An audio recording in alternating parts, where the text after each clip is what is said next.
Bueno, muy buenas tardes a todas y todos los presentes. Les doy la más cordial bienvenida al seminario que tiene por tema el impacto de los delitos sexuales a niños, niñas y adolescentes, el rol y aporte de los psicólogos en el ámbito judicial. El docente que impartirá la presente sesión es Francisco Maffioletti, quien es doctor en psicología de la Universidad de Buenos Aires, UBA, en Argentina.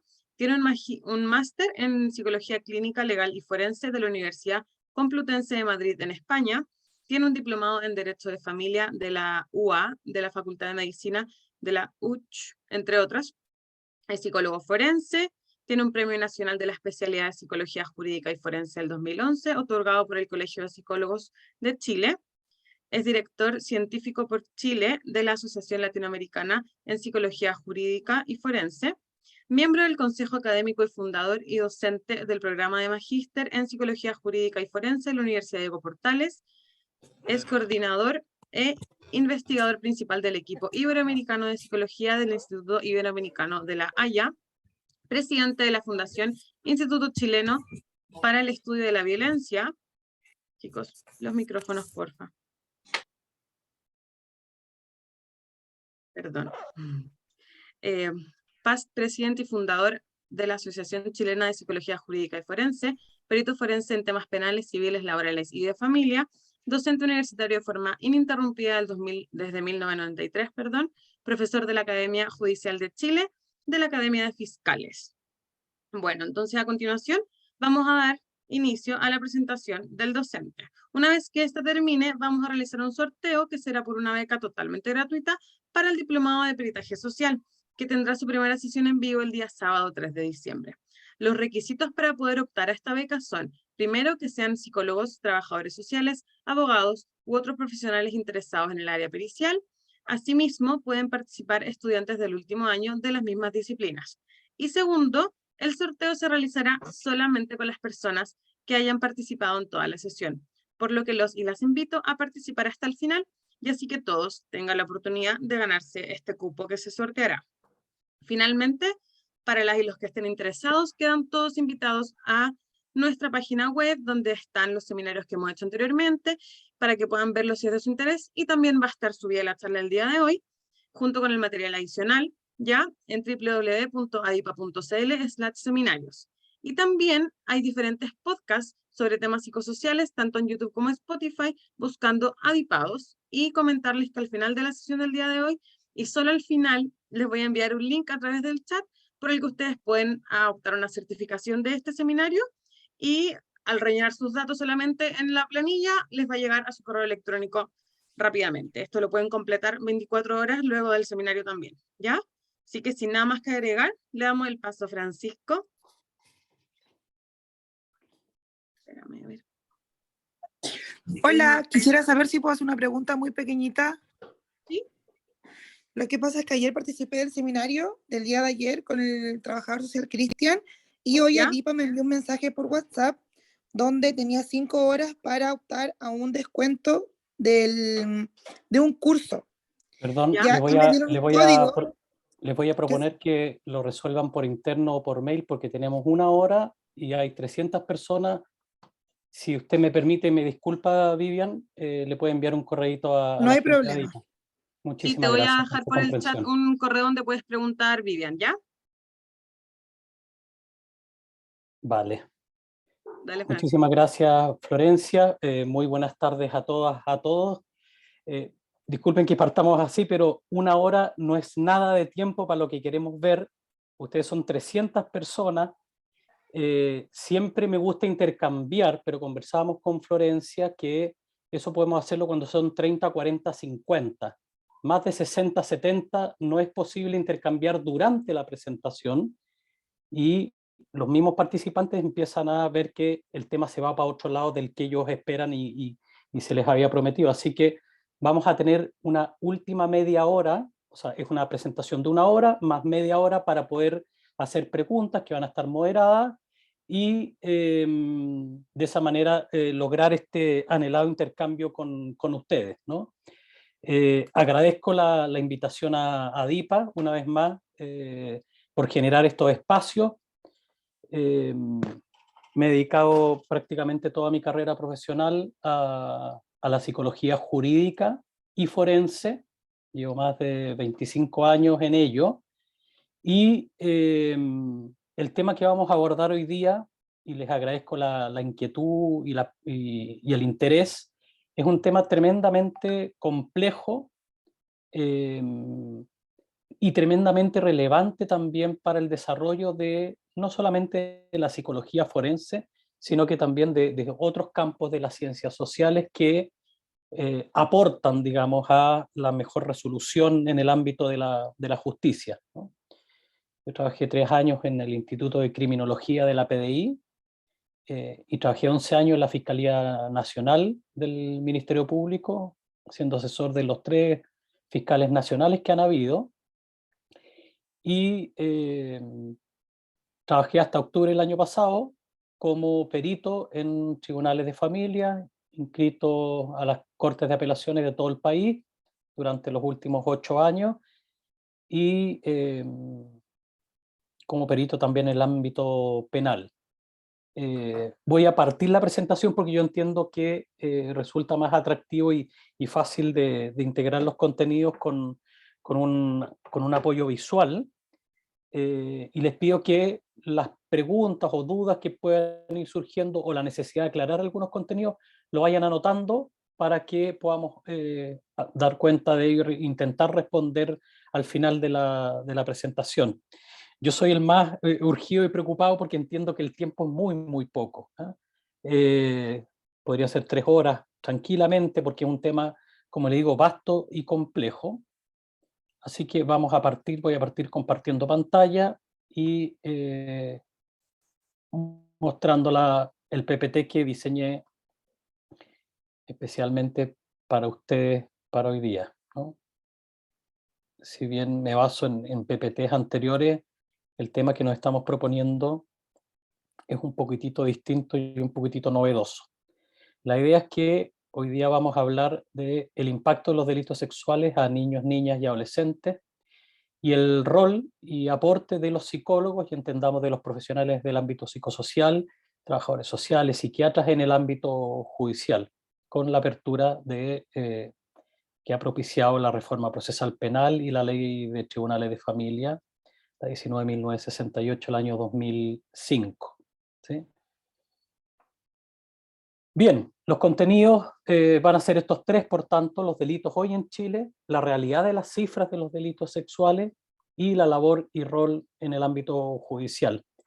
Voy a partir desde una materia un poquitito más dura en términos de que siempre me ha resultado necesario el que partamos basándonos en la evidencia y en los datos reales que existen, más que en impresiones o elucubraciones respecto de el papel, el rol de los delitos sexuales dentro de la realidad nacional. Ustedes podrán haber visto que hoy día aparece publicada una noticia que señala que estamos con el índice de victimización más baja en los últimos 22 años, sin perjuicio que estamos en el índice de percepción de mayor delito en los últimos 22 años, siendo que la cantidad de delitos no ha variado sustantivamente, sí en algunos que son más relevantes. Y vamos a partir dando una visión bien panorámica. Esto es lo que sucede el año 2021, de enero a diciembre. Y estos son todos los delitos que ingresan al sistema penal. Aquí hay un error en esta tabla que comparte el Ministerio Público. No es octubre, diciembre, sino que es... Pucha, hay alguien que tiene el micrófono abierto y no sabría ver quién es para poder silenciarlo. Es enero a diciembre del 2021. Y lo publica la Fiscalía porque son quienes reciben de todas las instituciones, de PDI, de Carabineros, del Poder Judicial, de Gendarmería y de las propias fiscalías, todas las denuncias que existen. Es el repositorio final. Y pueden ver que hay un millón, casi 300.000 delitos que se denuncian al año. Los años anteriores, el 2020, 2019, 2018, estábamos bordeando el 1,5 millones de delitos que se denuncian. Los delitos que se denuncian, obviamente, ustedes saben que no constituyen la totalidad de los delitos, porque hay lo que se llama la cifra oscura, gris, oculta, o lo que se llamaba en su momento la cifra negra. Estamos hablando de aproximadamente 4.000 delitos diarios se denuncian en Chile. Y no me voy a detener, este es el tratamiento que reciben si están con imputado conocido o desconocido, y cuando es con imputado conocido, si es que pasan una audiencia de control de detención o sin audiencia de control de detención.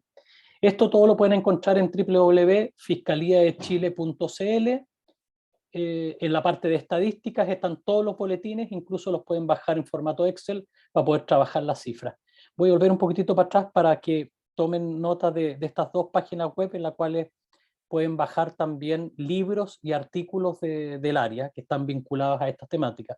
Evaluación de daño, evaluación de credibilidad del testimonio, fenomenología de los delitos sexuales, entre otros, ¿no? Que es peritagepsicológico.cl y psicologiajurídica.cl. Bien, a la pregunta, ¿cuántos son los delitos sexuales en Chile y qué porcentaje representan respecto del total? El año 2021 entraron 34.000 delitos sexuales en Chile, como denuncias. Si consideramos la cifra oculta o gris, probablemente esto haya que multiplicarlo por 5, 6 o 7. Por tanto, estarán probablemente cerca de la ocurrencia real de 200.000 delitos sexuales cada año en Chile. Pero lo concreto es que podemos señalar que se denunciaron casi 34.400, ¿sí? en el año. Y esto representa aproximadamente un 2.1, 2.2 del total de los delitos que ingresan, son delitos sexuales. Históricamente, en los últimos 15 años había rondado cerca de 1.6, 1.8 del total de los delitos eran delitos sexuales. Han ido acrecentándose los últimos años, y esta es una tabla que he confeccionado a partir de los 11 boletines estadísticos que ha publicado los últimos 11 años la Fiscalía Nacional del Ministerio Público, o 12 años, donde aquí podemos ir viendo cómo van creciendo la cantidad de delitos sexuales ingresados por tipo de imputado, ¿sí? Si se dan cuenta, esto va aumentando, pero entre estos años no hay gran variación entre el 2011 y el 2017, ¿sí? Después sube exponencialmente, y las cifras que tenemos hasta junio del 2022, esto es solo la mitad del año, ya nos arroja 22.000 delitos sexuales denunciados. Si lo extrapolamos y hacemos la proyección a diciembre del 2022, vamos a caer en que vamos a estar frente a 45.000 denuncias de delitos sexuales, lo cual es un crecimiento mínimamente significativo, no quiero decir exponencial, respecto de la cantidad de delitos que se denuncian, ¿sí? Aquí en la tabla he ido poniendo la cantidad de delitos diarios en estos años en relación a la cantidad de denuncias, y fíjense ustedes que estamos en 125 delitos sexuales diarios que se denuncian en Chile este presente año, de los cuales 93 corresponderían en condicional a delitos perpetrados en contra de niños, niñas y adolescentes. ¿Por qué? Porque en un estudio que hicimos en el 2011 con 108.000 casos, donde tomamos los ingresos de 4 años y establecimos la relación entre la mayoría de edad o minoría de edad de las víctimas, nos arrojó que un 75%, 74% de las víctimas de los delitos denunciados sexuales son menores de 18 años. Por tanto, estamos hablando de probablemente, si es que esto tiene un correlato en la realidad, aproximadamente de un delito sexual contra niño, niña y adolescente cada 15 a 20 minutos. Si ustedes lo comparan con la alarma que se ha generado pública a propósito y la cobertura que le dan los medios de comunicación con relación a los portonazos o a los homicidios, esto podría llenar la crónica amarilla o roja, digamos, todos los días. Los homicidios no son más de 6 a 7 al día en Chile, y los últimos años habían sido 4 o 5 al día. Estamos hablando entre los 1.500 y 2.500 homicidios al año, que son la mayoría homicidios simples en riña y pelea y otros, ¿no? Otro dato relevante con relación a los delitos sexuales es que es cómo terminan judicialmente estas causas. Tienen un promedio de tiempo de tramitación de 1.100 días, estamos hablando de prácticamente 3 años, es el tiempo promedio de tramitación judicial, hasta que arriban a un término, ¿sí? Hasta que se resuelven. Y hay causas que demoran 4 o 5 años en que lleguen a juicio oral, y hay otras causas que se las resuelven más tempranamente, a los 9 meses, 12 meses, un año, por otro tipo de procedimientos, como procedimientos abreviados, por ejemplo, ¿no? Aquí el procedimiento monitorio y simplificado no corre por el tipo y la gravedad del delito. Son los 4 tipos de procedimientos que hay. Pero si se dan cuenta, por ejemplo, cuántas condenas se arriba en relación al total, y esto es estable en los últimos 5 o 8 años, aproximadamente un 8% de los casos que se cierran de delitos sexuales terminan en condena. Y fíjense ustedes, los archivos provisionales, que es el que más toma, estamos hablando de un 53%, pero yo aquí el 2022, en la mitad del 2022 hasta mitad de año, veo que probablemente representa un poquitito más, no sé si cercano al 58%, son archivos provisionales. A la causa se la archiva en un cajón hasta que aparecen nuevos antecedentes, ¿no? Y eso es preocupante, que un 8% solamente terminen en condena, o que más de la mitad se la archive, es preocupante.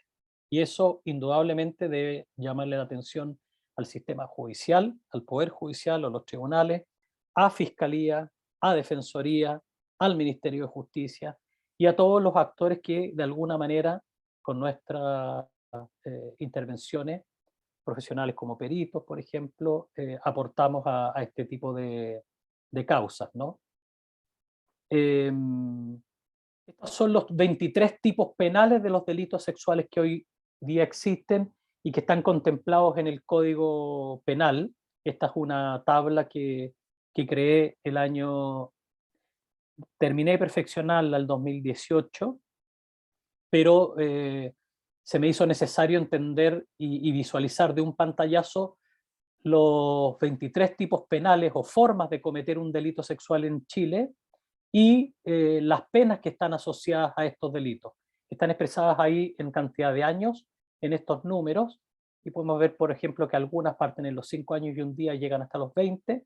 Sin embargo, hay otros delitos que, como el abuso sexual de mayor de 14 años, que parten los 3 años y un día y llega hasta los 5 años. O sea, es presidio menor en su grado máximo, ¿sí? Y esta entidad de la sanción o cantidad de pena está estrictamente relacionada con la gravedad del delito que está definida socialmente.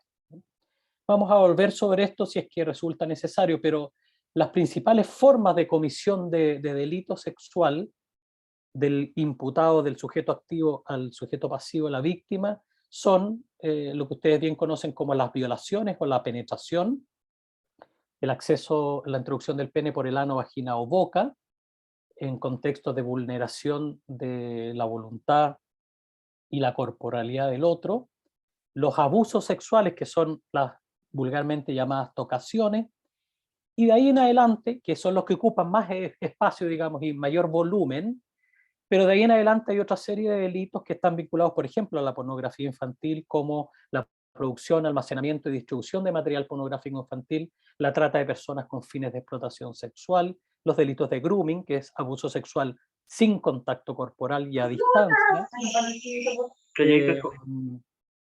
Gracias. La prostitución infantil le llama el Código Penal, pero es explotación sexual comercial de niños, niñas y adolescentes, donde se sanciona al imputado y a la víctima, o sea, y al explotador, digamos, al cliente y al explotador, dentro de otros delitos, digamos. Bueno, veamos algo más de fondo respecto a los delitos sexuales. Igual voy a dar algunas estadísticas y proporciones para caracterizar este fenómeno. Yo les contaba que el año 2018 hicimos un estudio sobre fenomenología de los delitos sexuales con mi colega Sofía Huerta, y que nos permite, aquí 2011, tener algún conocimiento, digamos, más empírico respecto de cómo se presenta el hecho. A quienes afecta, a mujeres, a hombres, a adultos o a niños, cuáles son los tipos de delitos que más se cometen, cuáles son los tiempos de tramitación, las modalidades comisivas, entre muchas otras. Y aquí quiero traer lo que se plantea a nivel internacional, que hay gran dificultad para estimar con certeza lo que es la incidencia, o sea, cuánto sucede casos nuevos en un periodo determinado, como en un año, y la prevalencia, y son conceptos que vienen del ámbito médico y médico principalmente, y que es en cuántos casos en vida le suceden a una persona, ¿no? Bueno, respecto de ello, Finkelhor, que es uno de los grandes investigadores, plantea que una de cada 4 mujeres ha vivido y va a vivir durante su vida un contacto sexual abusivo, y 1 de cada 10 aprox de hombres lo va a haber experimentado.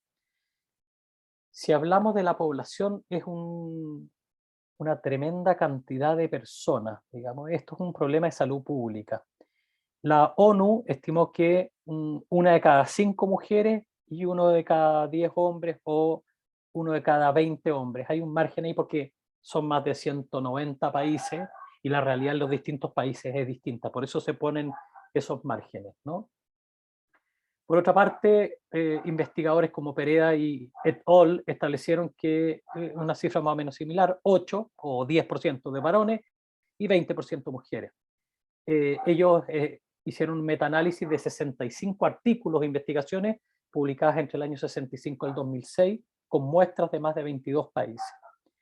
Quiero plantear igual que dentro del concierto latinoamericano, y yo me atrevería a agregar a Europa también, nosotros somos de los países que tienen las mayores tasas de delito sexual. La tasa es casos cada 100.000 habitantes, que es una manera de controlar la cantidad de la variable población, cantidad de ciudadanos sujetos, y es una suerte de proporción con relación a esto, y permite comparar entre países.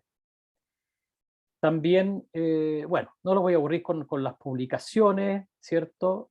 Que van todas más o menos en la misma línea. Las denuncias han ido aumentando. Aquí nosotros no contemplamos en este estudio, con los 108.000 casos con Sofía Huerta, está ahí la referencia abajo, Maffialetti Huerta 2011, que se llama Caracterización fenomenológica de los delitos sexuales en Chile, con 108.000 casos. No tomamos el 2006 ni 2005 porque el 2005 se empieza a implementar en todo el país la reforma procesal penal, y el 2006 es un periodo de ajuste y estabilización. Pero ustedes se dan cuenta que representaban en esos años entre un 1.5 y un 1.6 de los ingresos, 1.4 y 1.6 de los ingresos, hoy día están en el 2.1, 2.2 casi. O sea, han ido creciendo la cantidad de denuncias de delitos sexuales con relación al total. Esto no quiere decir que estén sucediendo más necesariamente, probablemente por distintos motivos, la ley de imprescriptibilidad del año 2019, la ley de entrevista videograbada del 2019, sentencias ejemplificadoras y una mayor conciencia respecto de la real existencia de estos delitos, la pérdida del pudor de denunciar, probablemente estén, y eso esperamos, disminuyendo la cifra gris u oscura, ¿no? Los tipos penales de la violación y el abuso sexual dentro de los 23 toman el 98% de los casos. Y hay lo residual es los casos de pornografía infantil en sus tres formas, explotación sexual comercial y la trata de personas con fines de explotación sexual, más otros delitos que son menores, ¿no? Eso voy a tratar de ir avanzando más rápido. Bueno, ¿quiénes son las víctimas de estos delitos? Principalmente los niños, decíamos, 3 de cada 4 víctimas es un menor de 18 años, y dentro de las edades, entre los 7 y los 13 años, hay mayor prevalencia de este tipo de delitos. Otro estudio de la doctora Contreras Taibo, con 18.000 casos, logró establecer una curva bimodal en la cual mayoritariamente las víctimas menores de edad eran mujeres, y aparte esta esta curva bimodal levantó que a los 6 años y a los 12 años estaban los PIC, y había una fluctuación entre estos, ¿no? Por tanto, podemos entender que son delitos que suceden y con bastante frecuencia a los niños, ¿sí? Dentro de los niños, y seguimos con esta lógica, de cada 5 niños, 4 son mujeres y 1 es hombre. Aquí lo represento con estos monitos ahí abajo, ¿no? Más gráficamente. Y esto es lo que plantea UNICEF respecto en el estudio de maltrato infantil, también cifras parecidas. ¿Quiénes son los agresores? No hay un patrón psicopatológico, patognomónico que sea exclusivo de esto, ni se puede plantear que tienen una grave alteración del juicio de realidad. Venimos estudiando los perfiles de agresores sexuales desde el año 95. Hemos hecho estudios aislando solo a sujetos que han cometido delitos de violación, el 2005-2006, con 30 casos, análisis en profundidad de su personalidad, aplicación del test de Rorschach, estos 30, etc. Después el año 2004-2005 con 70 abusadores sexuales, el 2009 con 10 casos de grooming, y el 2013 con 18 sentencias condenatorias contra sacerdotes que habían cometido delito sexual y que estaban condenados por la justicia penal o ordinaria chilena. En términos generales hay que plantear que en principio, igual que todos los mayores de edad, son plenamente imputables estos sujetos.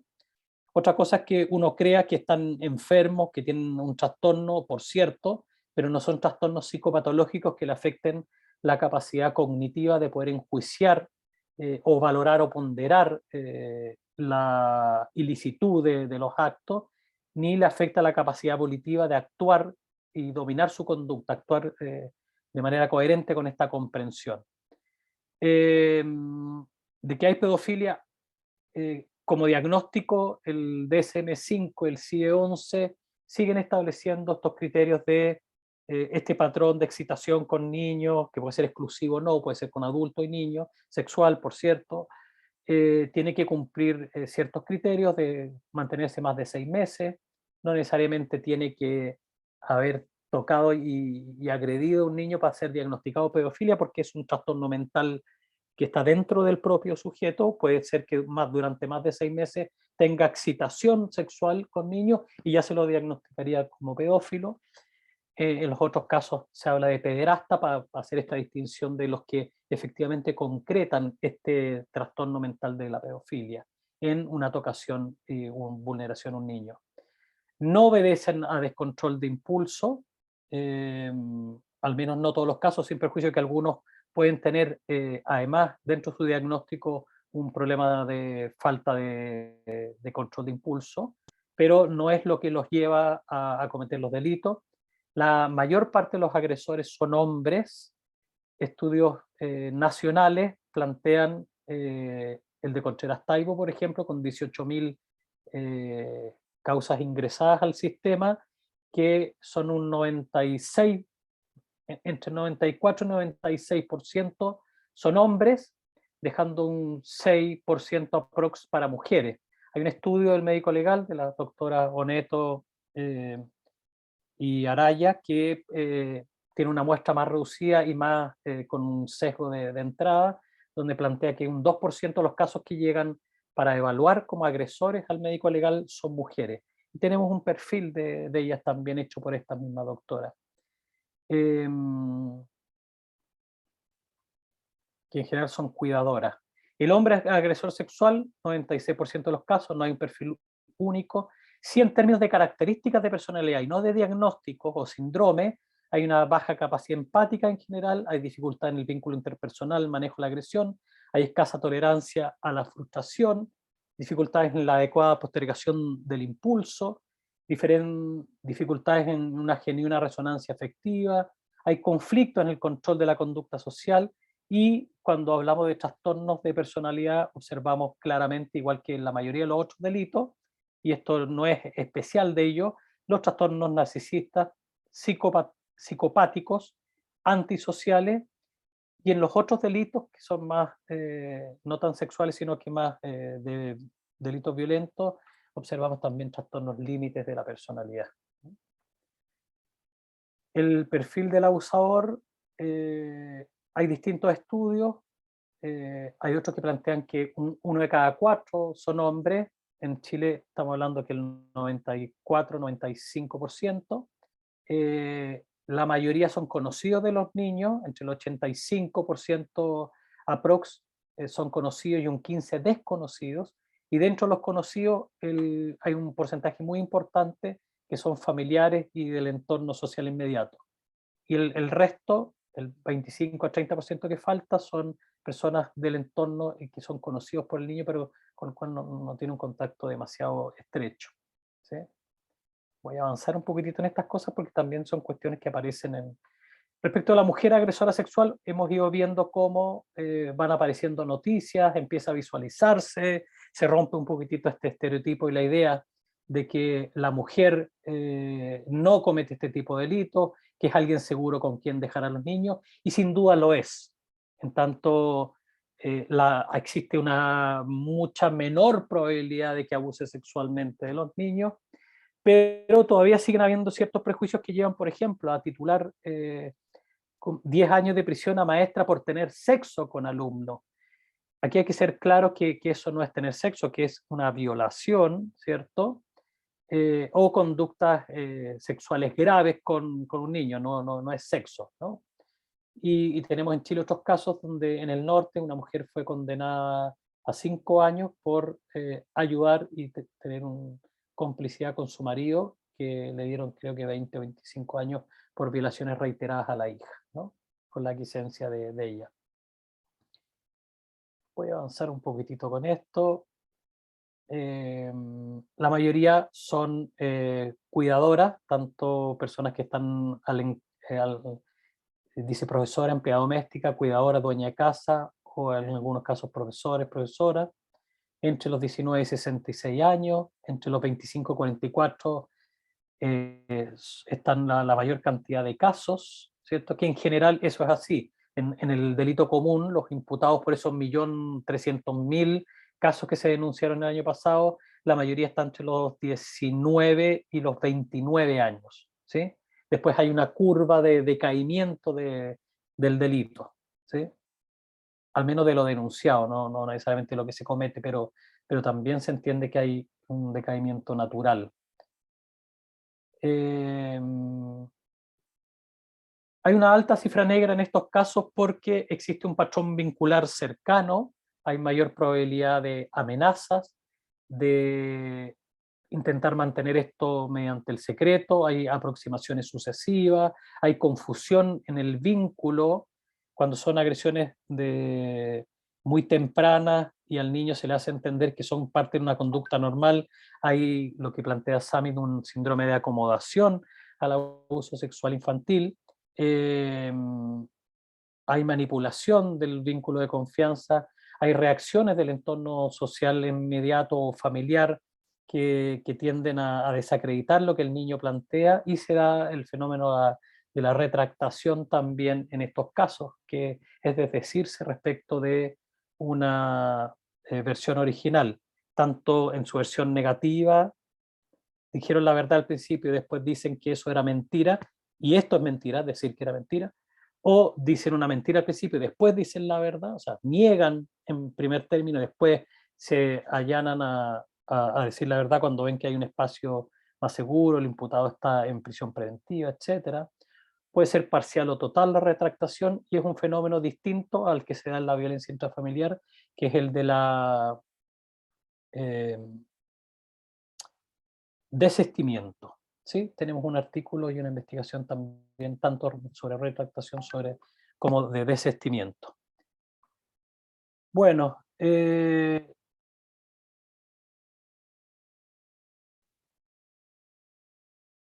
general esta violencia sexual incluye el uso de la fuerza o del poder dirigido a una víctima que no ha consentido, que plantea Rojas, el abuso de la autoridad, desde una persona más grande, poderosa, a una persona más pequeña, débil, vulnerable. Eh, Ojo con esto de la autoridad también, porque en los casos que hemos estudiado de víctimas de sacerdotes, uno de los factores que mayoritariamente ha afectado a las víctimas para denunciar en promedio 16 años después de los hechos, ha sido que esta es una figura significativa y tremendamente relevante, importante para los propios progenitores, y por tanto el niño cree y estima que no le van a creer, o que le va a producir un grave daño a los padres, y a veces los padres también reaccionan de mala manera, ¿no? Temen que perder ese vínculo con la iglesia, con el sacerdote en particular, el rechazo de la comunidad religiosa por estar atentando contra esta figura, etc. En estos casos, en la mayoría de los casos, la fuerza, el poder, la intimidación son parte de las estrategias que utiliza, aparte de la seducción, el agresor para poder lograr tener un contacto sexual con la víctima, ¿no? Eso está muy claramente descritas en el artículo 361 del Código Penal, que plantea las tres formas o medios comisivos que ocupa el agresor respecto a la víctima mayor de 14 años, en el caso de la violación, que es la fuerza e intimidación, el aprovechamiento de la inconsciencia o incapacidad para oponerse, y el prevalimiento respecto de una enajenación mental en la víctima, ¿no? Y en el artículo 363 del mismo Código Penal también se plantea en el estupro 4 circunstancias que de alguna manera son aprovechadas por el agresor para poder concretar estos hechos, y que tienen que ver con la ignorancia o inexperiencia sexual de la víctima, un aprovechamiento de alguna perturbación mental, aun cuando ésta sea transitoria, la, el estado de necesidad y de vulnerabilidad de la víctima, y el abuso de la relación de dependencia. Como ustedes pueden ver, en términos generales, cuando hablamos de victimización sexual por personas cercanas, estamos hablando de un delito que es muy relacional, y esto es muy importante de entender, porque es aquí donde se abre un importante campo para poder evaluar y caracterizar este tipo de relación, la forma en que sucedieron los hechos, y también otro factor que lo señalan los mismos magistrados, incluso, o los mismos fiscales o defensores, cuando están frente a un menor de edad, menor de 18 años, un niño, niña o adolescente, estos refieren que sienten que tienen menos estrategias de abordaje para poder entrevistarlos, para poder distinguir si están diciendo la verdad o están dando cuenta de una versión que le ha inoculado un adulto que mediante la sugestión han implantado, digamos, estos relatos o versiones.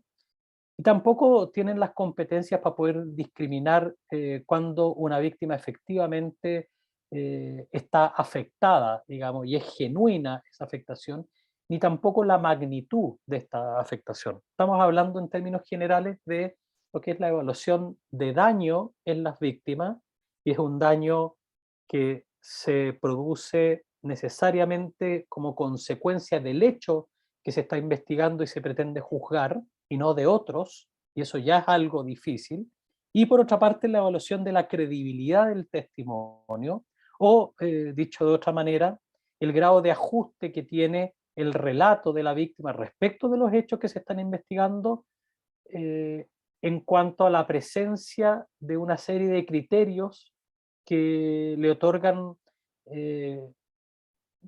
realidad a los testimonios de las personas que efectivamente han vivenciado un hecho traumático o vulnerador, ¿no?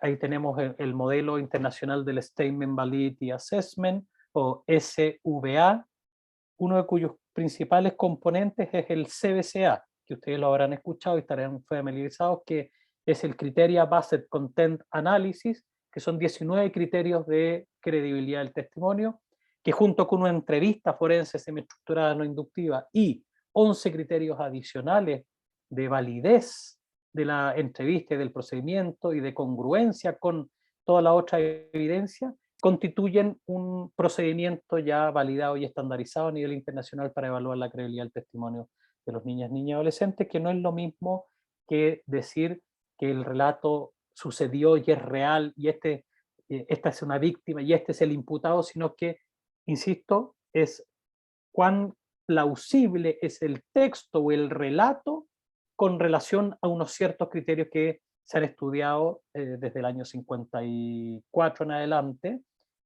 a nivel internacional y que están relativamente bien asentados y fundamentados, digamos, en la investigación y en la literatura. Evidentemente para la víctima no es fácil la vivencia del delito y se le generan muchas dudas,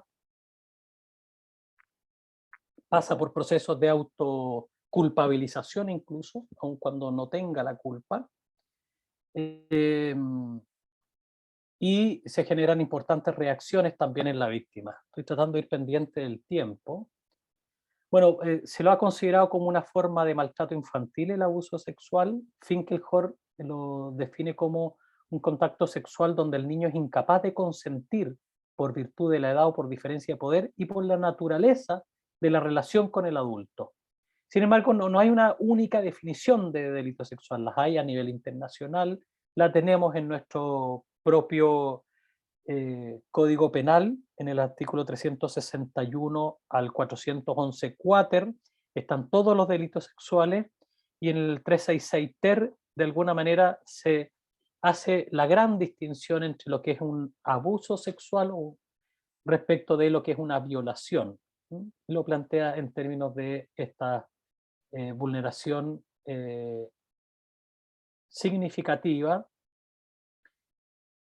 sobre la víctima con una conducta que es relevante como primer criterio, y segundo, que tiene que tener necesariamente el carácter sexual esa conducta. Y no quiero entrar ahí al tema que es un poquitito más técnico respecto de cómo se construye el tipo penal y cómo se intenta acreditarlo. Por tanto, los elementos comunes son que es un fenómeno relacional, es un acto sexualmente abusivo, ¿cierto? Son conductas inapropiadas para la edad de los niños, y ahí hay que hacer distinciones de edad. El Código Penal establece básicamente 3 edades, ¿no? De 0 a 14, de 14 a 18 y de 18 para arriba, 3 edades en la víctima, ¿no? En general, el bien jurídico que se afecta con los delitos sexuales de los 18 años hacia abajo es la indemnidad sexual, y de los 18 años hacia arriba es la libertad sexual. Y en ambos casos, estos están englobados en un concepto más omnicomprensivo, que es la integridad sexual de la persona. Los delitos sexuales afectan estos bienes jurídicos, la indemnidad o la libertad sexual, y hay un especial ámbito de protección entre los 14 y los 18, porque si bien de los 14 para arriba existe libertad sexual por parte de los niños, ¿cierto? Es de los 14 para abajo la indemnidad. Gracias, Pamela. De los 14 para arriba hay libertad, todavía hay un espacio de especial protección entre los 14 y los 18, en tanto se prohíben algunas conductas que a los mayores de 18 se les permiten bajo la premisa de la libertad sexual, como por ejemplo, no puede haber producción de material pornográfico infantil en ninguna de sus 3 formas, ni tampoco puede haber conductas de intercambio sexual, aun cuando sea voluntario por parte del adolescente. Pero en Chile, desde los 14 años para arriba, las personas tienen libertad sexual y pueden tener contactos y relaciones en contextos en los cuales no haya vulneración, y siempre hay que ir valorando cada una de las hipótesis y pudiendo desechar, digamos, las que son constitutivas de delito, ¿sí? Y hay una relación asimétrica, una diferencia de jerarquía, de poder, un adulto, un niño, diferencias de edad, tamaño, fuerza y sobre todo bagaje, experiencia, consolidación de la identidad, comprensión de la conducta sexual dentro de su propia historia vital, etc. Cualquier afectación a un niño o niña en ese sentido le va a traer graves consecuencias en su desarrollo y por tanto consecuencias de ahí en adelante en toda su historia vital, ¿no? Y el niño como objeto. Aquí Perrone y Nanini plantean que en realidad el adulto lo que hace es ocupar al niño no como un otro, y esto no es un intercambio, sino que efectivamente lo reduce a la calidad de objeto, siendo él el único beneficiario, digamos, de la satisfacción y del intercambio. Por tanto, entiende que hay una relación abusiva, ¿no? En la agresión sexual hay uso de maniobras coercitivas, fuerza, violencia, amenaza, uso de armas, cuchillos, y a veces las amenazas que son más graves para los niños es decirle voy a matar a tu mamá, por ejemplo. A veces para el niño, cuando el abuso es sistemático o crónico, no resulta tan importante su propia integridad o vida, sino que la culpa que le genera el que a partir de una develación que él puede hacer de los hechos vaya a sufrir a algún familiar. Y por último, y voy a ir acercándome al término de esto, la incapacidad del niño de entregar un consentimiento válido, sobre todo cuando estamos hablando de los menores de 14 años, porque, como decía, en términos del desarrollo evolutivo, y ahí hay estudios en distintos ámbitos del desarrollo humano, tanto los de Freud, en las etapas del desarrollo psicosexual, oral, anal, fálica, latencia y adolescencia, en las etapas de Erikson, de industriosidad, de logro de determinadas cuestiones en este proceso de desarrollo, las de Piaget, la sensoriomotriz, la operacional concreta, la preoperacional, perdón, la operacional concreta y las operaciones formales, etapas del desarrollo moral de Colbert, las fases esquizoparanoidea de Melanie Klein, nos dan una idea de en los distintos ámbitos, a nivel cognitivo, a nivel afectivo de los sentimientos, de las emociones, pero también a nivel vincular y relacional, a nivel motriz, a nivel sexual, como no hay una consolidación clara previo a los 14 años, ni tampoco una integración de todos estos elementos. Hablo de los 14 años porque es la decisión que ha tomado nuestro país en concordancia con muchos otros países, en términos de entender que desde los 14 años en adelante, de alguna manera, no se pueden seguir sancionando ciertas conductas de los niños, niñas con pares, ¿no? Con niños 1, 2 o 3 años mayores o menores. Siempre hay que tener ojo, cuidado y una especial protección también en ese ámbito. Y siempre hay que medir y evaluar la relación que tiene con el sujeto, los medios que ha empleado, el grado de madurez de la persona, del sujeto pasivo o la víctima, el tipo de dependencia o coacciones y, por cierto, su edad. Rápidamente, ¿cuáles son las posibles consecuencias en la víctima? No todas las van a vivir de la misma forma, las consecuencias del delito.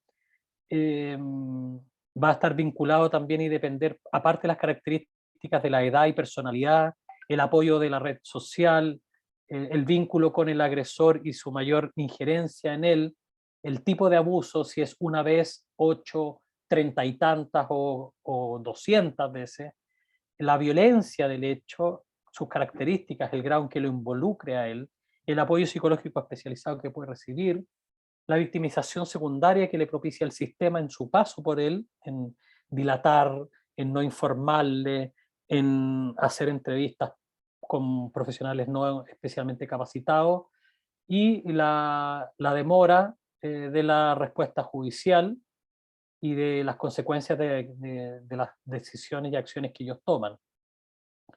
En los adultos se observan conductas de autoheteroagresividad, irritabilidad social, predisposición a ser víctimas de otros delitos, retraimiento y timidez social, disminución de la confianza, de la autoestima, de la valoración personal, desarrollo de cuadros clínicos, incluso algunos, el estrés postraumático, por cierto, y otros tipos de trastornos y patologías que están descritos en el DSM-5 y la CIE-11, como por ejemplo los trastornos ansioso-depresivos, toda la línea de los trastornos depresivos, toda la línea de los trastornos ansiosos, adaptativos, y también quienes han estudiado de manera más comprensiva han llegado a plantear que incluso en estos casos se puede llegar a observar un decaimiento atribuible a esta causa de lo que es la respuesta inmune del sujeto, y por tanto son y serían más propensos a contraer otro tipo de enfermedades físicas, incluso como cáncer u otros, aparte de el suicidio y otros también que son de letalidad.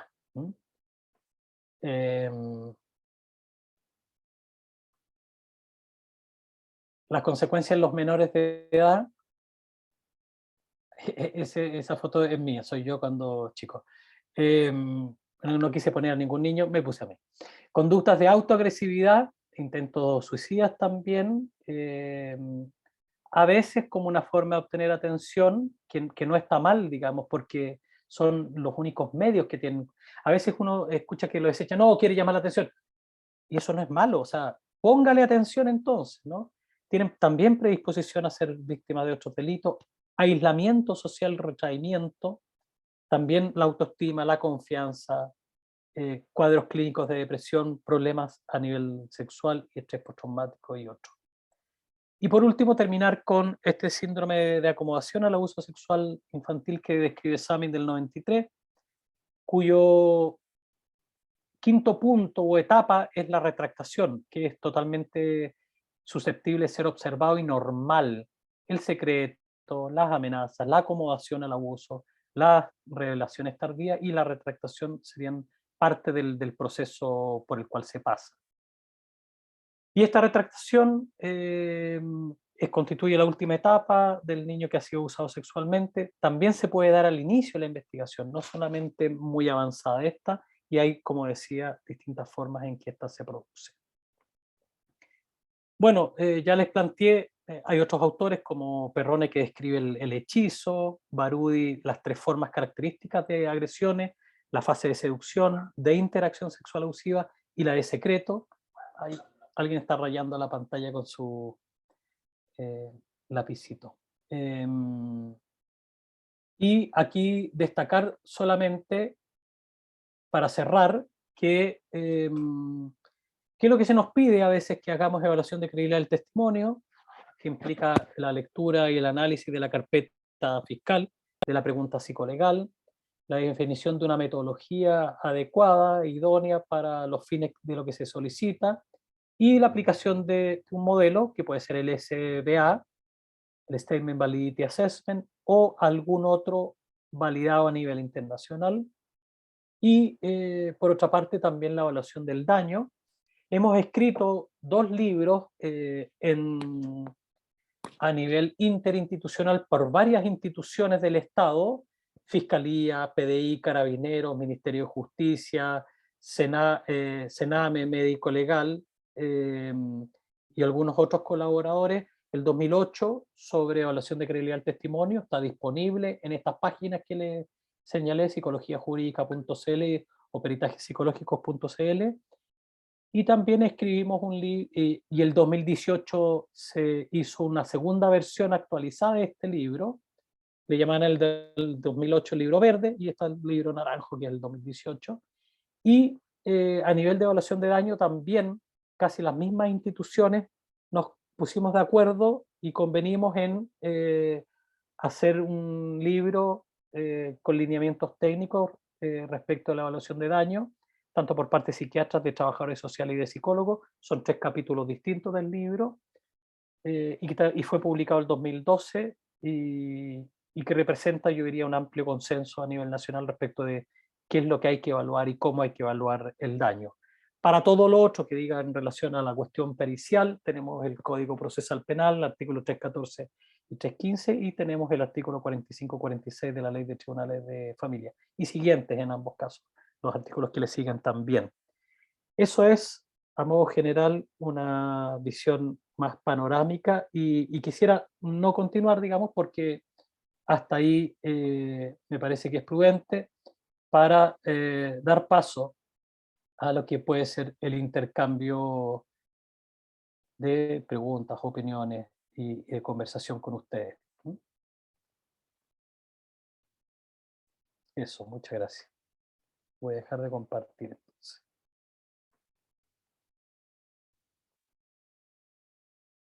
Yo no sé aquí, Florencia, si usted va a moderar el intercambio o voy yo mismo. Yo no tengo ningún problema. Voy a ver Dale tú aquí. nomás, Ya, Francisco. vale. Voy a tratar de ir en orden, y los que voy viendo, les pido disculpas. En general, cuando levanta la mano, aparecen. Entonces va Soraya, después Montserrat y después Paloma, porque Montserrat parece que se había bajado la mano. Soraya, la escuchamos. Buenas tardes, ¿se escucha? Perfecto. Ya, muchas gracias. Bueno, yo como terapeuta he recibido casos de personas que tienen 40 años, la última paciente. Ella durante 40 años guardó su secreto que había sido violada, y mediante la línea del tiempo fui dándole el paso y la empatía para dándole a conocer otros casos para que ella pudiera soltar un poquito lo que ella tenía que decir. Le voy a Y pedir, entonces a los 40, pese a los Soraya, 20, Soraya, discúlpeme, que no tenemos tiempo para escuchar casos completos, ¿cierto? ya. Y que lo formule usted como una pregunta o como un comentario, si es tan No, amable.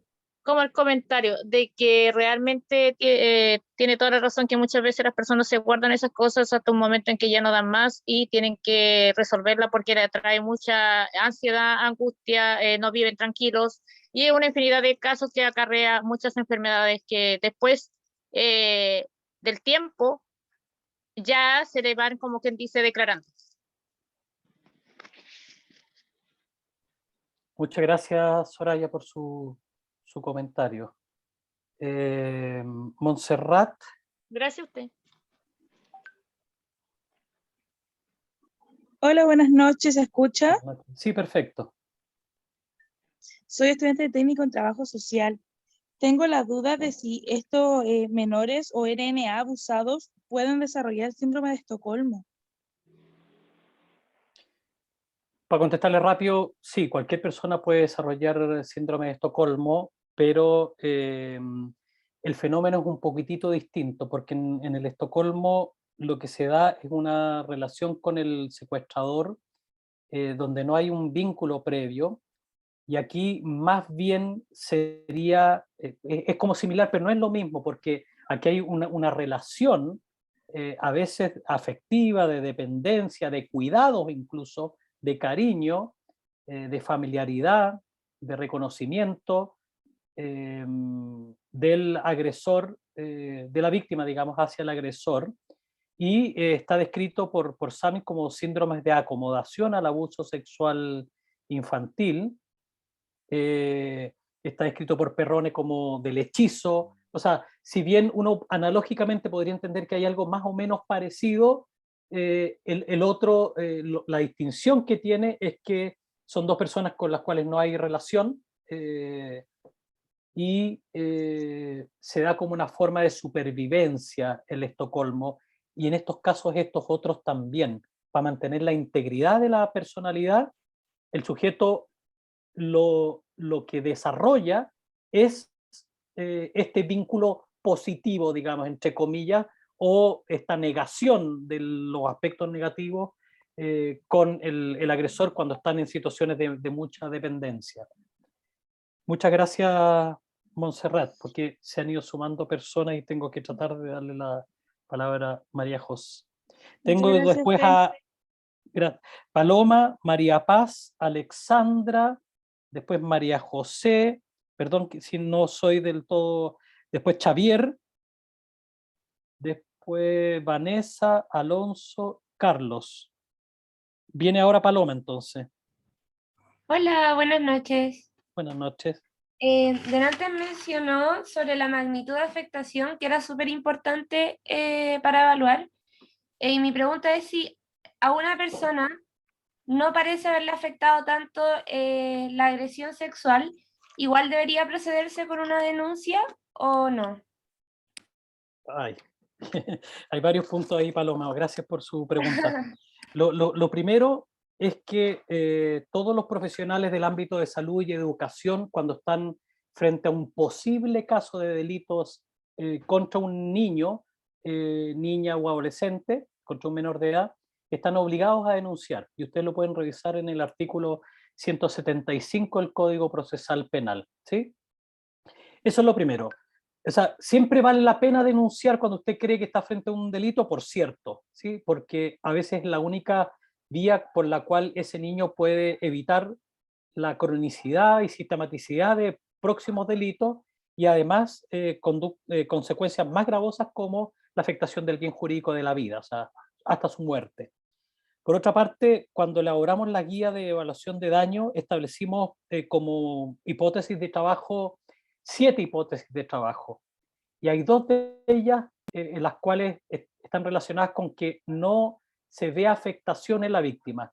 Una es porque la afectación se encuentra como un mecanismo de defensa encapsulada, o sea, no hay una manifestación ni una vivencia externa por parte de la víctima, y la otra es porque efectivamente se está ante una falsa denuncia y por tanto, a pesar que la persona diga que fue víctima y describa un delito, no hay una afectación real y genuina que uno pueda observar. Y por tanto, hay que entender que en algunos casos hay víctimas que son asintomáticas y que estos no son más que formas de mantener la integridad de su identidad y de su personalidad, ¿sí? Así que en todos esos casos hay que poner en conocimiento a la autoridad competente, que es la Fiscalía, para que inicie una acción y se inicien medidas de protección. También eventualmente algún juez o jueza de familia.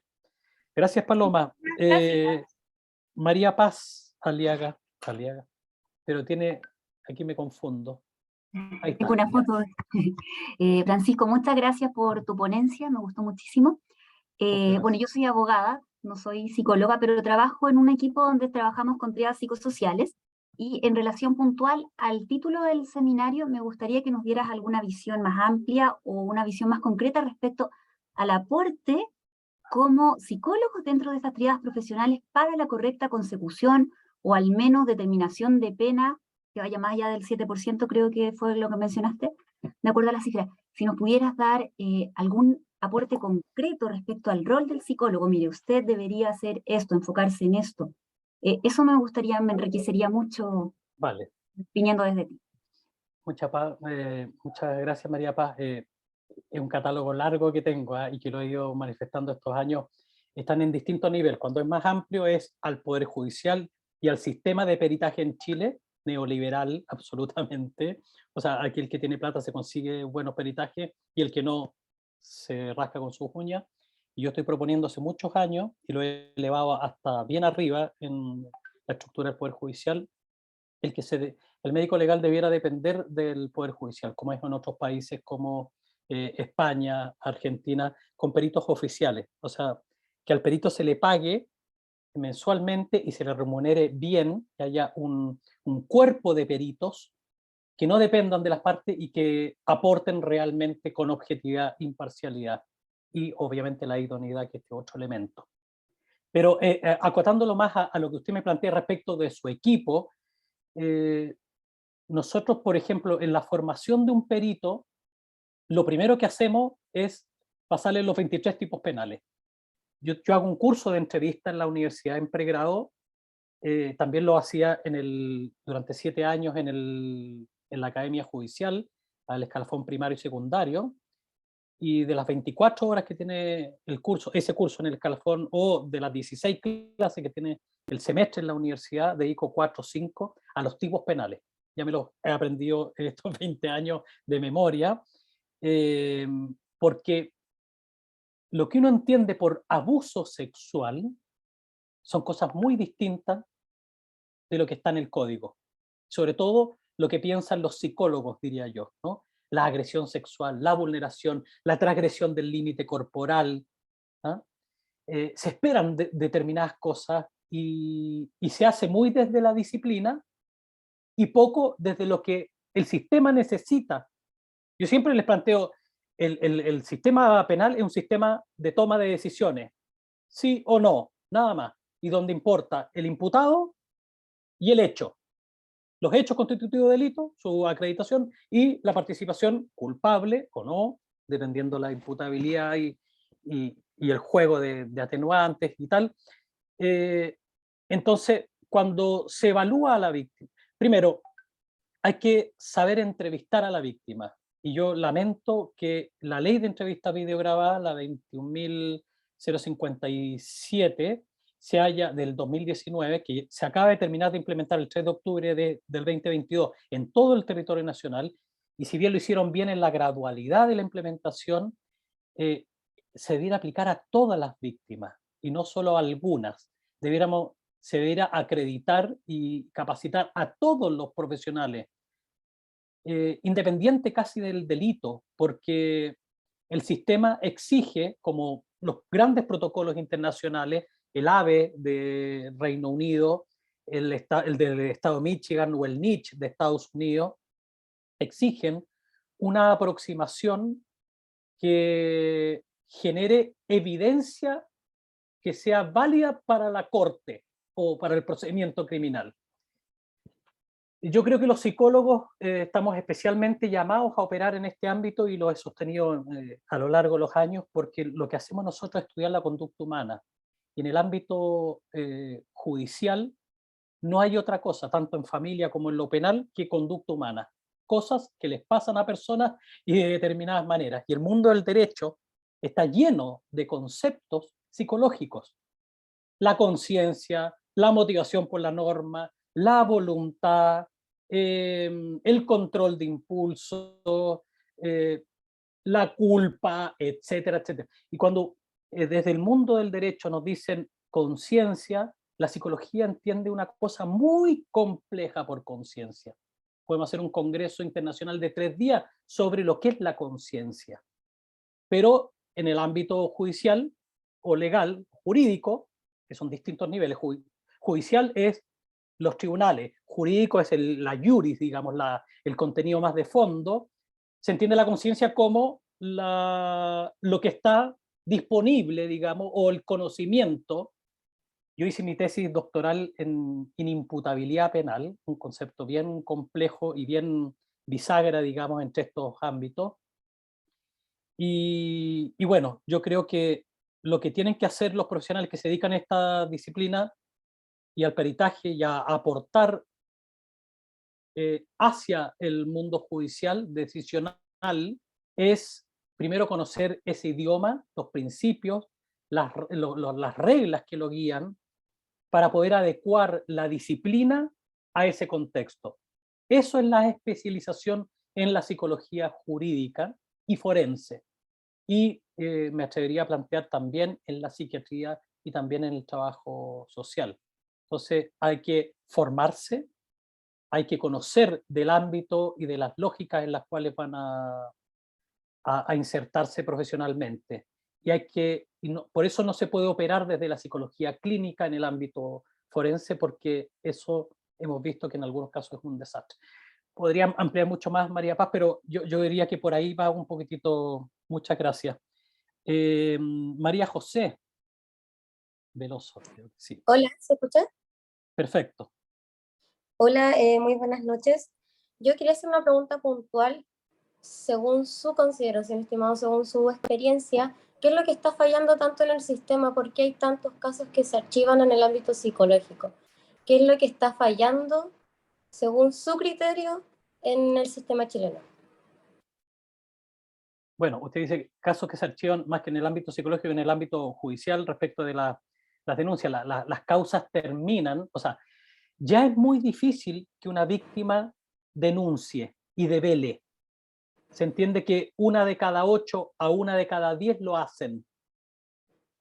Y esa que devela, que constituyen esos 44.000 casos que vamos a ver, acuérdense de mí en diciembre, pues yo lo estoy proyectando desde junio. Vamos a ver que este fue un año de explosión de los delitos sexuales, de las denuncias al menos. Y de las pocas causas que llegan al sistema, hay poca condena. ¿Por qué? Porque la mayoría afectan a niños, niñas, porque la mayoría están envueltos en una relación con el agresor que es un familiar, hay poco apoyo de la red, hay, salvo, y no creo tener una cuota de resentimiento, sino que de realismo, salvo que la víctima sea de un estatus socioeconómico un poco más acomodado, va a ser difícil llegar a una condena, porque hay que tener buenos equipos de abogados y aparte de profesionales y peritos formados y especializados.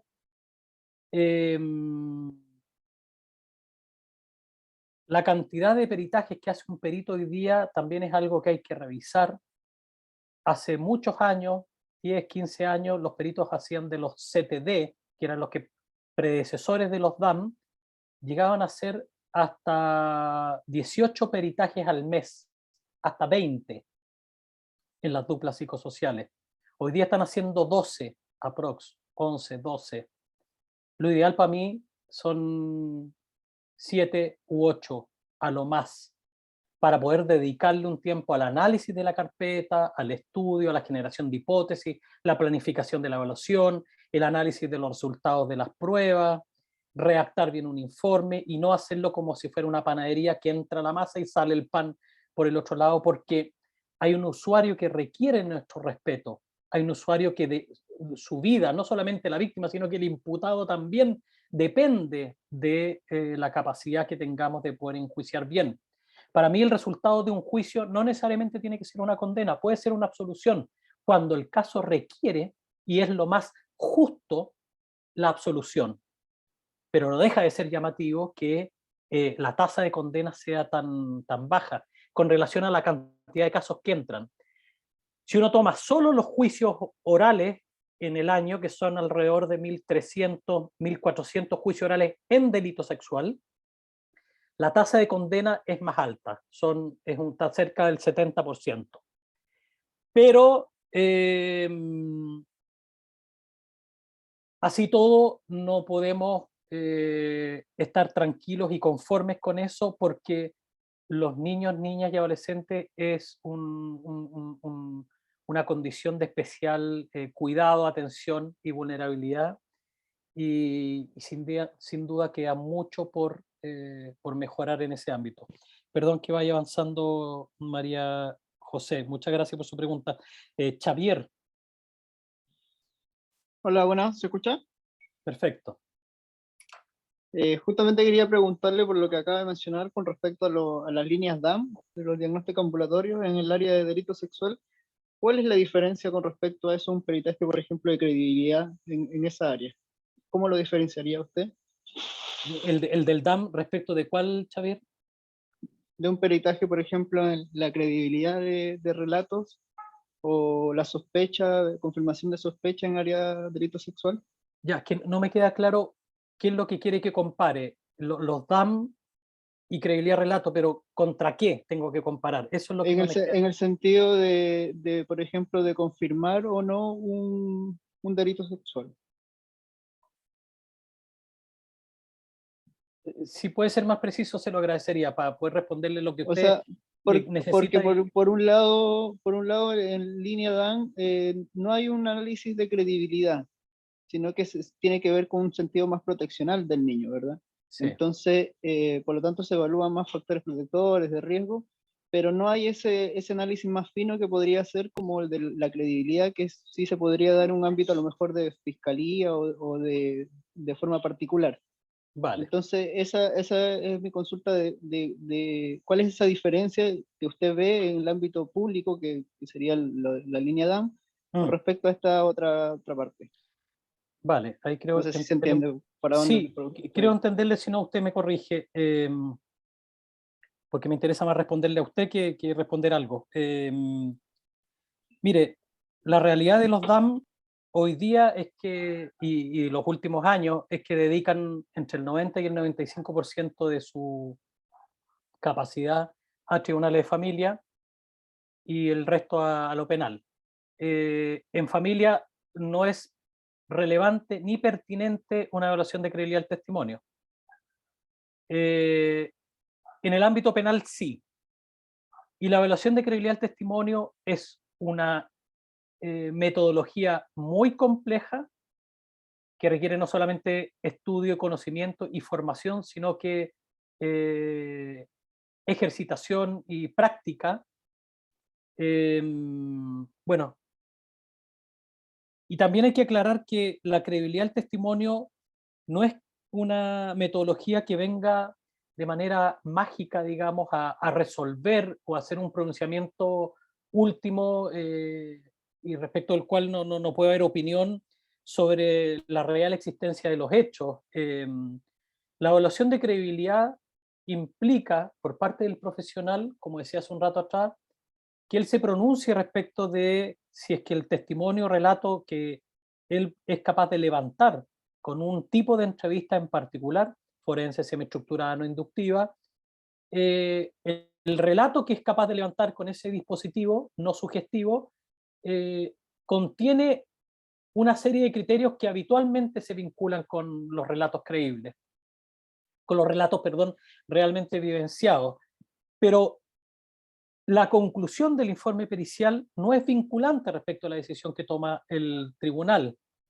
Entonces, no lo obliga a tomar una decisión, pero sí yo creo que cuando está bien construido, aporta elementos que son valiosos y que al juez o al tribunal le terminan haciendo sentido. O sea, lo que él es capaz de observar como juez, como juzgador, usted le aporta desde la ciencia, con conocimientos técnicos especializados, elementos, factores, variables, conceptos que le permiten tomar una mejor decisión. Ese es el objetivo de todo los peritajes, el facilitar de manera no vinculante los elementos que permitan una mejor decisión judicial.